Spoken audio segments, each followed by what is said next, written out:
ماہ ربیع الآخر المعروف 11ویں شریف کے مہینے کا آج آخری جمعہ ہے، اور اس پورے مہینے میں گزشتہ جتنے بھی جمعۃ المبارک آئے، ہم نے اپنے پیارے 11ویں والے آقا پیران پیر دستگیر پیر لاسانی قندیل نورانی شہباز لا مکانی محبوب سبحانی غوث الصمدانی سیدنا شیخ عبد القادر جیلانی حضور غوث اعظم رضی اللہ تعالیٰ عنہ کے فضائل و مناقب اور اولیاء کرام کی شان سننے سنانے کی سعادت حاصل کی۔ آج چونکہ اس ماہ فاخر کا آخری جمعہ ہے، تو آج اپنے بیان کا موضوع میں نے شہنشاہ بغداد حضور غوث پاک رضی اللہ تعالیٰ عنہ کی تعلیمات اور آپ کی دینی خدمات، اس کو اپنے بیان کا موضوع بنایا ہے۔ بڑے خوش نصیب ہوتے ہیں وہ مریدین جو اپنے شیخ کامل، اپنے پیر کامل کی شان بیان کرتے ہیں، ان سے عقیدت رکھتے ہیں، ان سے محبت رکھتے ہیں، تو بڑے سعادت مند ہوتے ہیں وہ مریدین۔ لیکن ذرا غور فرمائیے کہ وہ مرید کیسی شان والا ہوگا کہ جس کی شان خود اس کا پیر بیان کرے؟ وہ مرید کیسا سعادت مند ہوگا کہ جس کے فضائل خود اس کا پیر بیان کرے؟ تو الحمدللہ گزشتہ جمعۃ المبارک میں ہم نے اپنے شیخ کامل کی فضیلتیں، برکتیں اور ان کے مناقب بیان کیے۔ آج ہم وہ بیان کریں گے کہ جس میں خود سیدنا شیخ عبد القادر جیلانی حضور غوث اعظم رضی اللہ تعالیٰ عنہ نے اپنے مریدین کی شان بیان کی ہے۔ چنانچہ آپ ارشاد فرماتے ہیں، رجالی فی حواجرہم صیام وفی ظلم اللیالی کل عالی۔ شیخ طریقت جناب شیخ عبد القادر جیلانی حضور غوث اعظم رضی اللہ تعالیٰ عنہ اپنے مریدین کی شان بیان کرتے ہوئے کہتے ہیں، رجالی فی حواجرہم صیام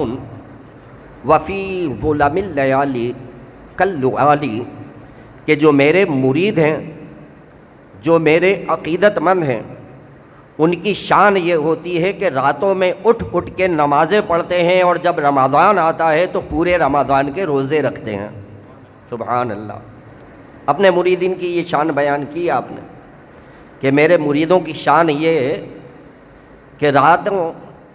اندھیریوں میں وہ جاگتے ہیں، اپنے رب عز و جل کے حضور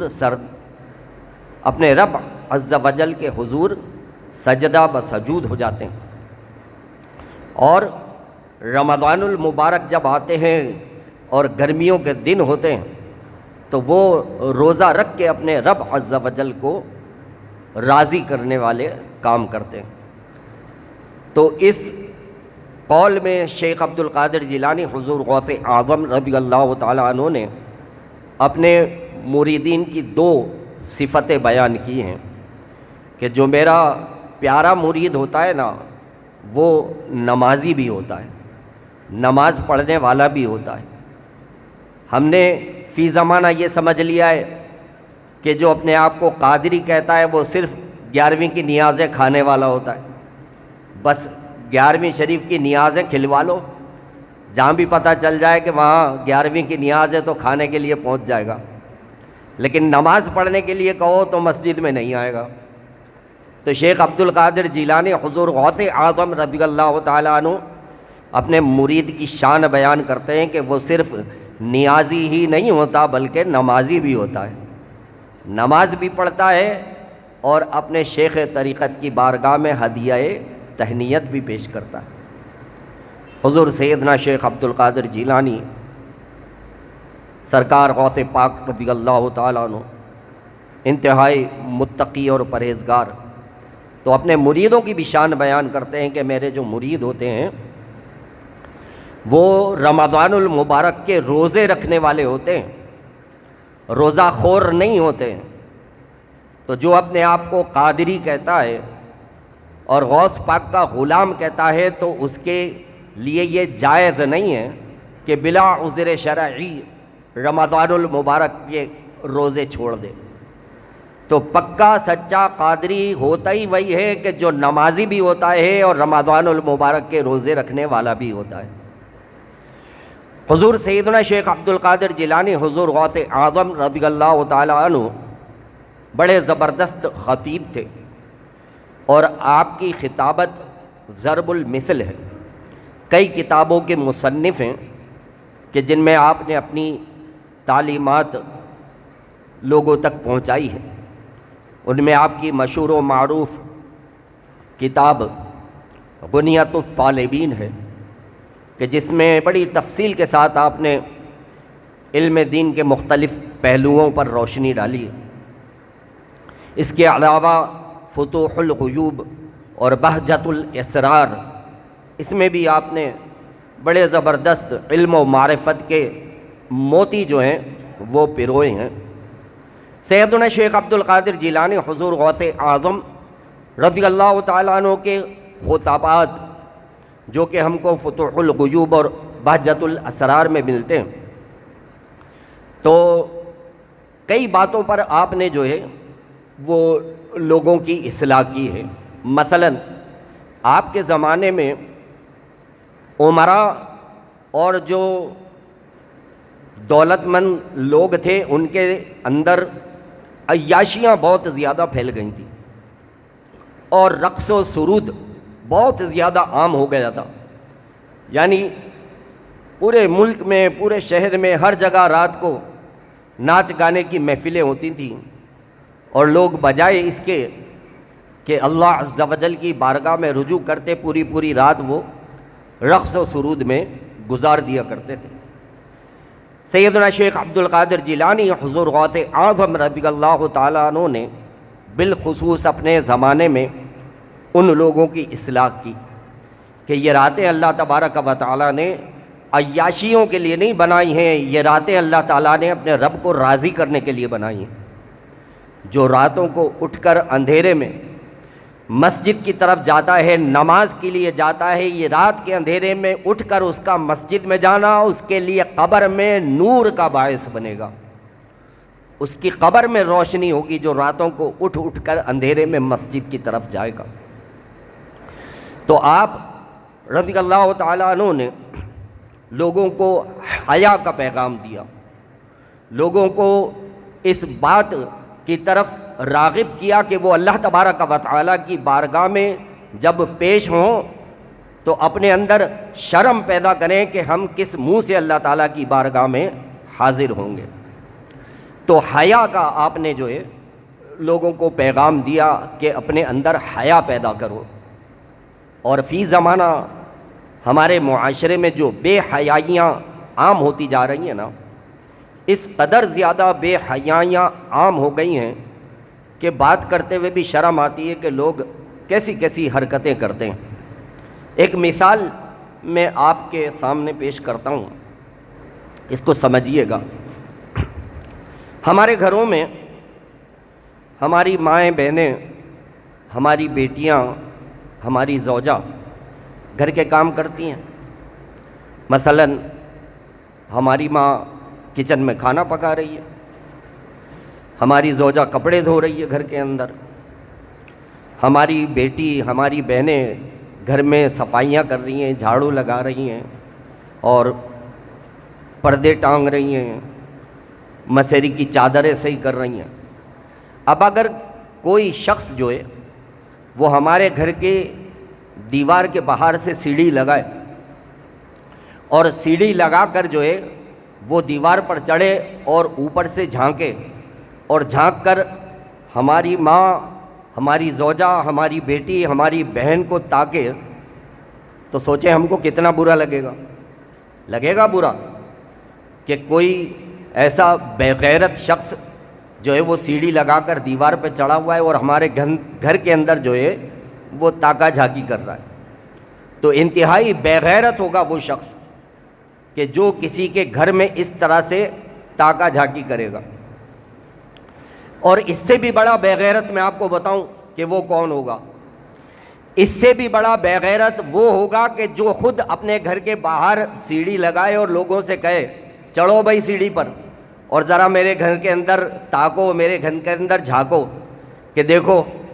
میری ماں گھر میں کیا کام کر رہی ہے, میری بیوی گھر میں کیا کام کر رہی ہے, میری بیٹی میری بہن گھر میں کیا کام کر رہی ہے. وہ تو مہا بے غیرت ہوگا. تو آپ ذرا غور کیجئے, فی زمانہ ہمارے معاشرے میں لوگ ویلاگ کیسے بنا رہے ہیں. گھر کے اندر ماں کھانا پکا رہی ہے, اس کا ویلاگ بن رہا ہے. گھر کے اندر بیوی کپڑے دھو رہی ہے, اس کا ویلاگ بن رہا ہے. گھر میں بیٹی جھاڑو لگا رہی ہے, اس کا ویلاگ بن رہا ہے. گھر میں بہن مسیری کی چادریں صحیح کر رہی ہے, اس کا ویلاگ بن رہا ہے. اور یہ ویلاگ جو ہے وہ ٹک ٹاک پہ, انسٹاگرام پہ اور یوٹیوب کے اوپر لائیو چلاتے ہیں. اس سے بڑا بے غیرت کون ہوگا کہ جو ساری دنیا کو دعوت دے رہا ہے کہ آؤ ویلاگ پہ دیکھو میرے گھر میں میری ماں کیا کر رہی ہے, میری بیٹی کیا کر رہی ہے, میری بیوی کیا کر رہی ہے, میری بہن کیا کر رہی ہے. اس سے بڑا بے غیرت کون ہوگا. اور آپ ذرا سوچئے کہ ان کے سبسکرائبر 80 ہزار 90 ہزار سبسکرائبر ہیں ان ویلاگرز کے, اور ویوز 2 لاکھ 3 لاکھ ویوز ہیں جو لوگ روزانہ ان کے ویلاگ دیکھتے ہیں کہ اس ویلاگر کی ماں بہن بیٹی بہن گھر میں کیا کرتی ہے. یہ آپ ذرا غور تو کیجئے, بے حیائی کی حدیں ختم ہو گئی ہیں. شریف خاندانوں کی بچیاں بیٹیاں, شریف خاندانوں کی, وہ اپنی بہن کی شادی میں نہیں, اپنی سہیلی کی شادی میں جا کے ڈانسیں کرتی ہیں, ناچ گانے کرتی ہیں, اس کی ویڈیوز بناتی ہیں, اور وہ ویڈیوز ٹک ٹاک پہ, انسٹاگرام پہ اور یوٹیوب کے اوپر ڈالی جاتی ہے اور ایسی وائرل ہوتی ہے کہ ساری دنیا کے اندر وہ ڈانس جو ہے وہ دیکھے جا رہے ہیں. بے حیائی کی کوئی حد ہے یار, بے حیائی کی حدیں ختم ہو گئی ہیں. ایسے ایسے بے غیرت خاندان اور ایسے ایسے بے غیرت لوگ ہمارے معاشرے میں آ گئے ہیں کہ سگا باپ اپنی سگی بیٹی کے ساتھ جو ہے وہ شادی میں ڈانس کرتا ہے, اپنی ویڈیو بناتا ہے اور وہ ویلاگ بنا کر کے جو ہے وہ یوٹیوب پہ, انسٹاگرام پہ اور ٹک ٹاک کے اوپر وہ بھیجتا ہے اور وہ وائرل ہوتی ہیں. سوچئے ذرا کہ بے غیرتی کی بھی کوئی حد ہے. کاش کہ میرا یہ پیغام ان لوگوں تک پہنچے. ارے مال کمانے کے اور بھی بہت سارے طریقے ہیں, مال بنانے کے اور بھی بہت سارے طریقے ہیں. کیا یہ ضروری ہے کہ اپنی ماں بہن بیٹی اور اپنی بہنوں کی تصویریں اور ان کے گھر کے کام کاج دکھا کر کے جو ہے تم یوٹیوب سے مال کماؤ؟ ایسے ایسے بے غیرتی والے ویلاگرز روزانہ ان کے ویلاگ جو ہے وہ چلتے ہیں اور لوگ دیکھتے ہیں. تو سیدنا شیخ عبد القادر جیلانی حضور غوث اعظم رضی اللہ تعالیٰ عنہ نے اپنے معاشرے میں اس وقت جو بے حیائیاں پھیلی ہوئی تھیں ان کے خلاف آپ نے علم جہاد بلند کیا, اور آپ کی خطابت اللہ اکبر اتنے زبردست خطیب تھے کہ جب آپ خطاب فرمایا کرتے تھے تو راوی کہتے ہیں کہ ایک ایک وقت میں 70 ہزار لوگ آ کر کے آپ کے خطاب کو سنا کرتے تھے. اور شیخ عبد القادر جیلانی حضور غوث اعظم رضی اللہ تعالیٰ عنہ کی یہ کرامت تھی کہ جب آپ خطاب فرمایا کرتے تھے تو جو سامنے والا بیٹھا ہوا شخص آپ کی بات کو سنا کرتا تھا تو جو اس مجمع میں سب سے آخری میں ہوتا تھا بالکل ایسے ہی آپ کے خطاب کو وہ بھی سنا کرتا تھا. یہ آپ کی کرامت تھی. تو شیخ عبد القادر جیلانی حضور غوث اعظم رضی اللہ تعالیٰ عنہ کی تعلیمات ان کو بھی ہمیں اپنے مد نظر رکھنا چاہیے. صرف نیاز پر ہی زور نہیں ہونا چاہیے, نماز پہ بھی زور ہونا چاہیے. صرف ان کی شان بیان کرنے پر زور ہی نہیں ہونا چاہیے، بلکہ شرم و حیا جو ہے وہ بھی اپنے اندر پیدا کرنی چاہیے۔ جب آپ خطاب فرمایا کرتے تھے بغداد میں تو بڑے بڑے علماء کرام بھی آپ کا خطاب سننے کے لیے بغداد میں آتے تھے۔ کئی بزرگوں کے واقعات ہیں، اور ایک بہت ہی مشہور بزرگ مفسر قرآن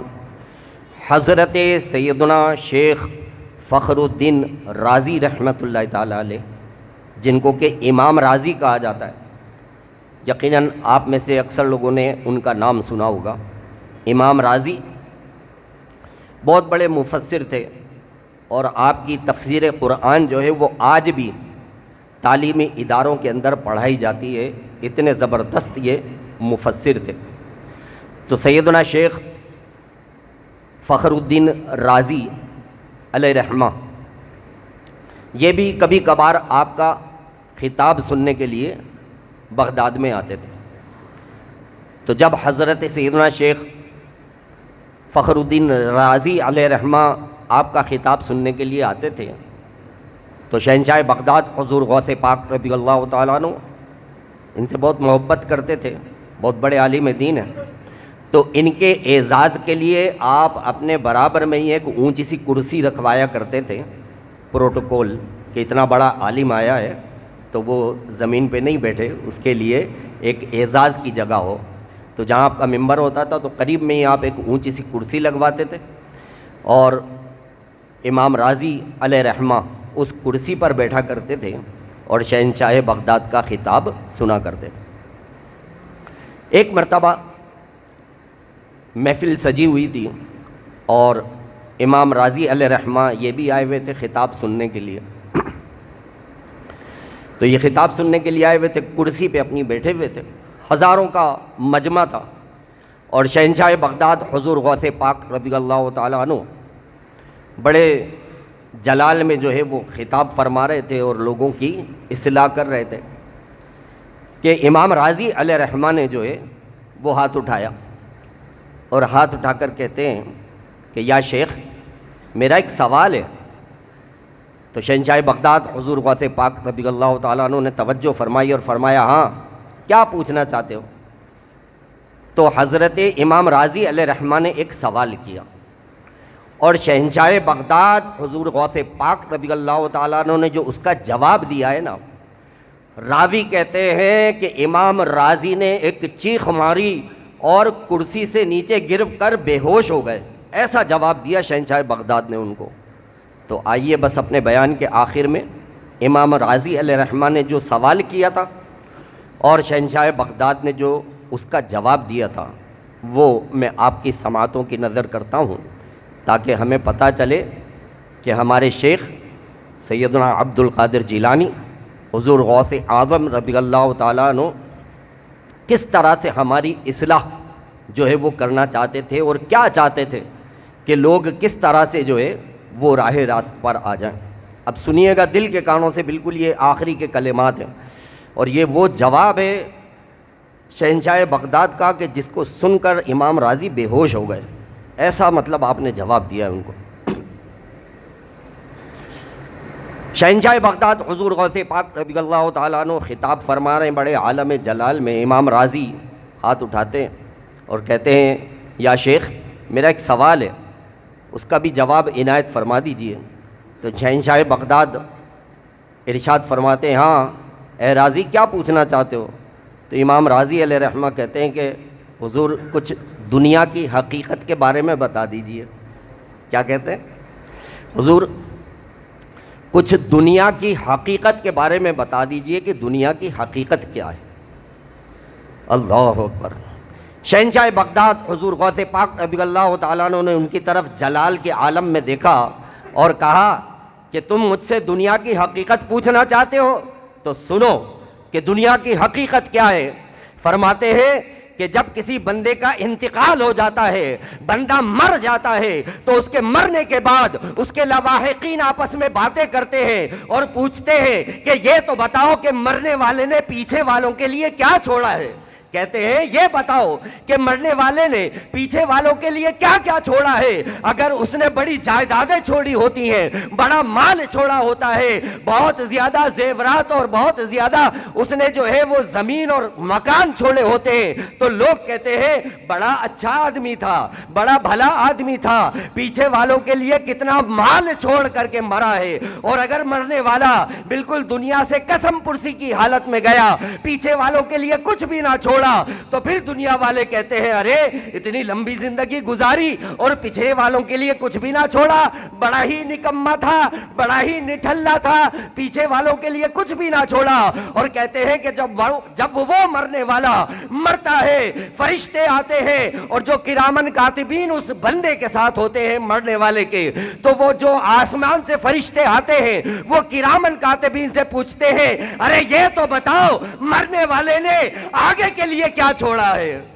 کہتے ہیں یہ تو بتاؤ کہ مرنے والے نے آگے کے لیے کیا چھوڑا ہے۔ اگر وہ کرامن کاتبین فرشتے کہتے ہیں بڑا ہی نیک آدمی تھا، بڑا ہی اچھا آدمی تھا، نمازیں پڑھنے والا تھا، مسجدیں آباد کرنے والا تھا، قرآن پڑھنے والا تھا، رمضان کے روزے رکھنے والا تھا، ماں باپ کی خدمت کی ہے، مسلمانوں کی خیر خواہی کی ہے، تو وہ فرشتے کہتے ہیں کامیاب ہو گیا، بامراد ہو گیا، اس کی تو آخرت سنور گئی۔ اور اگر جب وہ فرشتے پوچھتے ہیں یہ تو بتاؤ کہ مرنے والے نے آگے کے لیے کیا چھوڑا ہے، اگر وہ مرنے والا بے نمازی تھا، اگر وہ مرنے والا حرام خور تھا، اگر وہ مرنے والا اپنے ماں باپ کو ستانے والا تھا، اگر وہ مرنے والا دنیا میں بے نمازی اور رمضان کے روزے قضا کرنے والا تھا، تو کرامن کاتبین کہتے ہیں آگے کے لیے تو کچھ بھی نہیں چھوڑا، کوئی بھی چیز جمع نہیں کی، تو وہ فرشتے کہتے ہیں تباہ ہو گیا، برباد ہو گیا، اس کی آخرت تباہ ہو گئی، اب تو جہنم کی آگ میں ہی جائے گا۔ کہتے ہیں اب تو جہنم کی آگ میں ہی جائے گا۔ راوی کہتے ہیں کہ جب شہنشاہ بغداد نے یہ جواب دیا ہے، امام راضی نے ایک چیخ ماری ہے اور چیخ مار کے زمین پر گرے اور زمین پر گر کر بے ہوش ہو گئے۔ تو میرے بھائیوں ذرا غور تو کیجئے، یہ ہے ہمارے شیخ کی تعلیمات، اور وہ یہ چاہتے ہیں کہ ان کے ماننے والے کس طرح دین پر عمل کریں، کس طرح لوگوں کی اصلاح کریں، کس طرح اپنے اندر شرم و حیا پیدا کریں، اور کس طرح اپنے لیے آخرت کا سرمایہ جمع کریں۔ رب کریم سے دعا ہے جو کچھ سنا سمجھنے یاد رکھنے اس کے مطابق ہم سب کو عمل کی توفیق عطا فرمائے، آمین۔